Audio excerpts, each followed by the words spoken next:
Lintas Nasional. Pemirsa, sengketa agraria yang terjadi di Parit Derabak, Desa Parit Baru, Kecamatan Sungai Raya, Kabupaten Kuburaya, memasuki babak baru di Pengadilan Negeri Mempawah. Sidang kali ini mengungkap dugaan rekayasa dokumen yang menjadi dasar kasus ini.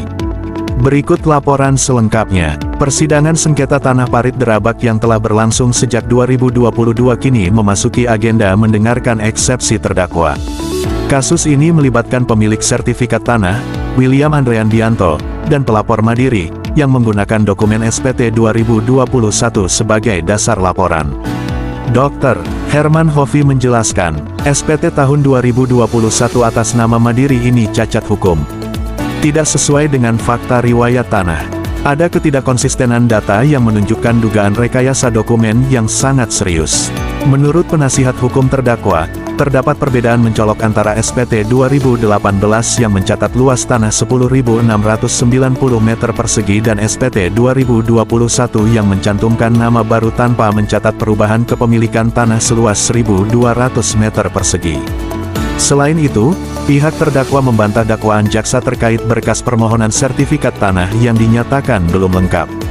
Dokumen resmi dari Kantor Wilayah Pertanahan Kalbar menunjukkan bahwa berkas telah lengkap sejak 2016, bertentangan dengan isi dakwaan. Herman juga menegaskan pentingnya objektivitas majelis hakim dalam memutuskan kasus ini. Ia berharap persidangan ini menjadi pembelajaran untuk mencegah terulangnya rekayasa dokumen dalam konflik agraria di masa depan. Persidangan kasus tanah Parit Derabak masih terus berlanjut di Pengadilan Negeri Mempawah. Kita tunggu bagaimana putusan majelis hakim atas kasus ini. Terus ikuti perkembangan berita hanya di Lintas Nasional iNews. Dari Pontianak, Kalbar melaporkan. Dari laporan dari William Andrean Bianto, saudara William ini melaporkan ke Polres Kuburaya. Nah, William ini adalah pemegang sertifikat terhadap tanah yang jadi persoalan di Parit Derabak itu. Nah, kemudian setelah dilaporkan di Kuburaya terkait dengan ada pihak yang mencoba untuk memagari dan merusak berbagai macam fasilitas yang ada di dalam tanah di Parit Derabak itu. Nah, setelah dilaporkan di Kuburaya itu tidak digubris dan tidak ditindaklanjuti oleh Polres Kuburaya. Ya, ketika itu memang bukan kami yang mendampingi. Itu pada tahun 2022, tepatnya tanggal 31 Januari 2022, dan itu ada tanda bukti laporan pengaduan. Sekali lagi saya katakan, pengaduan ini tidak ditindaklanjuti oleh Polres Kuburaya. Nah, apa sebabnya juga nggak jelas. Kenapa tidak ditindaklanjuti?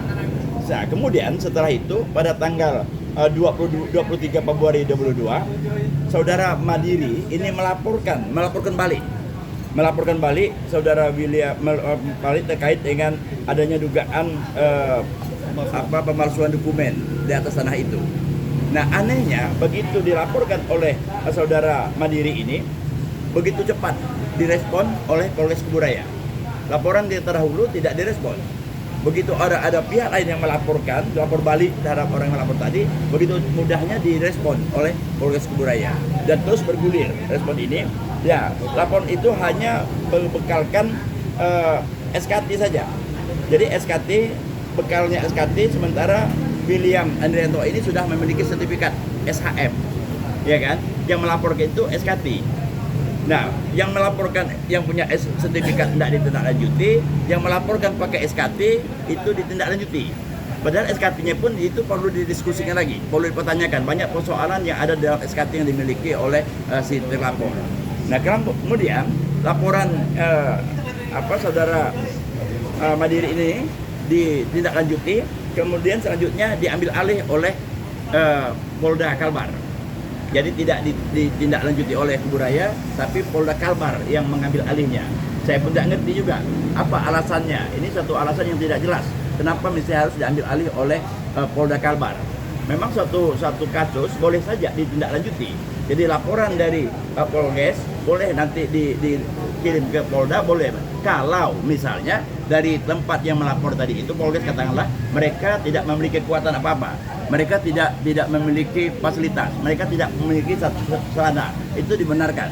Tetapi Polres Kuburaya sangat memungkinkan untuk menindaklanjuti itu. Tetapi kenapa ini mesti harus dialihkan dan diambil alih oleh Polda Kalbar, dan terus bergulirlah cerita kasus ini, dan sampai sekarang ini klien kami sudah ditetapkan tersangka, dan selanjutnya ada 2 yang tetap tersangka, yaitu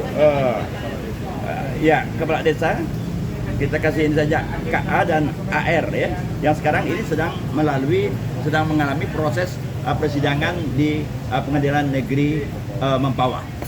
Nah, kita melihat bahwa apa yang dipersangkakan terhadap klien kami ini sungguh tidak masuk akal dan betul-betul tidak memungkinkan untuk ditindaklanjuti sebenarnya. Yang menggunakan pasal 263 yang dianggap sebuah pemalsuan tidak bisa masuk di dalam unsur-unsurnya. Jadi unsur-unsur dalam pasal 263 itu tidak masuk sebetulnya, tetapi mereka masih memaksakan diri kasus ini diproses dan sampai ke pengadilan.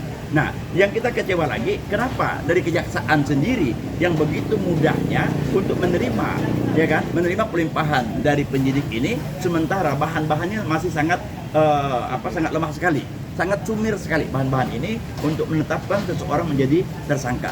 Nah, ini yang satu hal yang aneh. Nah, di dalam pasal 263 itu, unsur yang paling penting sekali adalah ada pihak yang dirugikan. Pertanyaannya adalah siapa yang dirugikan?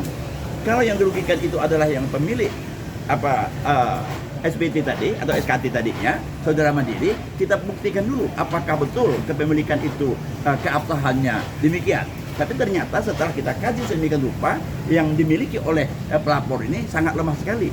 Nah, sangat lucu jika jaksa penuntut umum menggunakan landasan dakwaannya berdasarkan fakta-fakta, data-data yang tidak konkret. Jadi di Parit Derabak sendiri dengan SPT yang dimiliki oleh yang bersangkutan, yang ditandatangani oleh Kepala Desa Parit Baru, Saudara Musa, ya kan, Kepala Desa Parit Baru tadi, itu hanya itu dasarnya untuk mempenjarakan orang terkait dengan melanggar pasal 263 katakannya, yang dikatakan bahwa ada pemalsuan dokumen. Kita pun tidak ngerti yang dipalsukan itu apa. Ya kan? Persoalan apa yang dipalsukan? Padahal mekanisme di dalam proses sertifikasi tanah itu sangat jelas sekali berdasarkan ketentuan-ketentuan yang ada. Sudah sangat konkret sekali aturan-aturan mainnya. Yang tidak kalah pentingnya adalah ada tadi saya katakan unsur pihak yang dirugikan. Nah, pihak yang dirugikan ini mungkin yang dimaksudkan itu adalah pemegang SKT.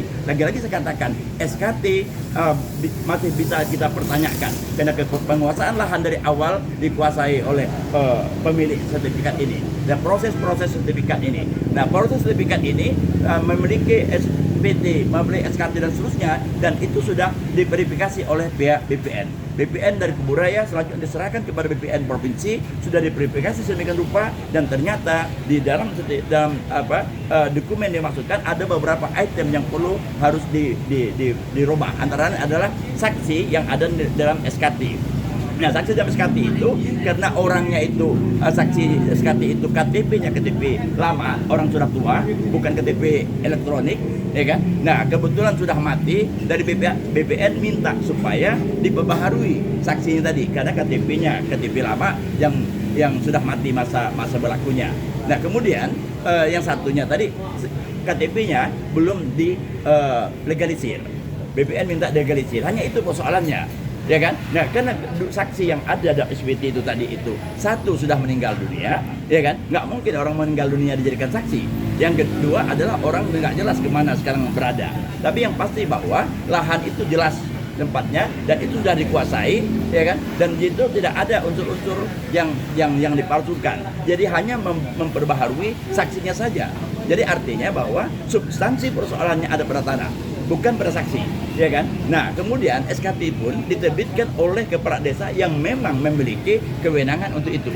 Jadi artinya banyak hal-hal sebenarnya yang disampaikan oleh jaksa penuntut umum, tentu mereka juga hanya mengadopsi apa yang disampaikan oleh penyidik yang menjadi dasar sehingga klien kami ditetapkan sebagai tersangka dan sekarang ini sedang diproses di Pengadilan Negeri Mempawah. Dan kita berharap betul bahwa dan majelis hakim bisa memperhatikan dan menjadi perhatian yang sangat serius terkait dengan ini, dan kita berharap kita sudah mengajukan eksepsi dan kita berharap eksepsi kita bisa diterima oleh majelis hakim dan klien kami bisa dinyatakan tidak bersalah dan dibebaskan dari semua tuntutan tadinya. Dan kita yakin betul bahwa hakim adalah orang-orang yang arif dan bijaksana dan tentu memutuskan itu berdasarkan fakta-fakta hukum yang ada, di samping juga fakta-fakta fisik yang terbukti, baik itu bagaimana kondisi tanah dan maupun itu data-data yang dimiliki oleh pihak tergugat sendiri, dan kita berharap semua dokumen-dokumen itu menjadi perhatian dari majelis hakim. Saya kira demikian.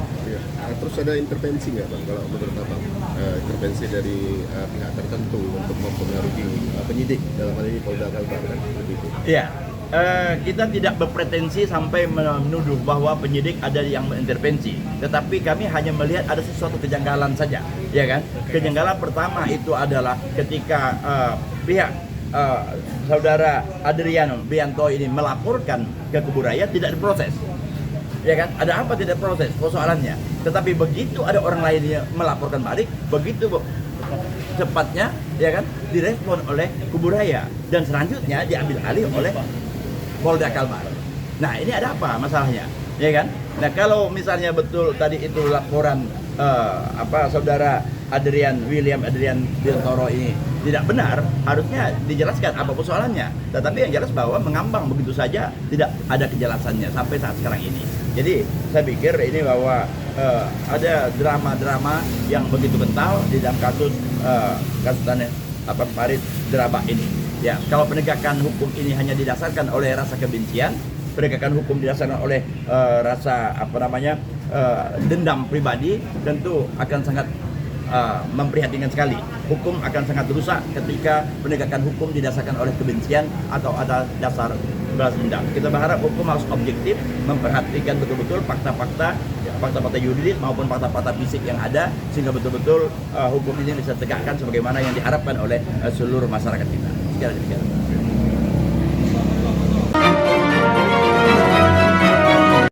Kita ikuti berita lintas nasional.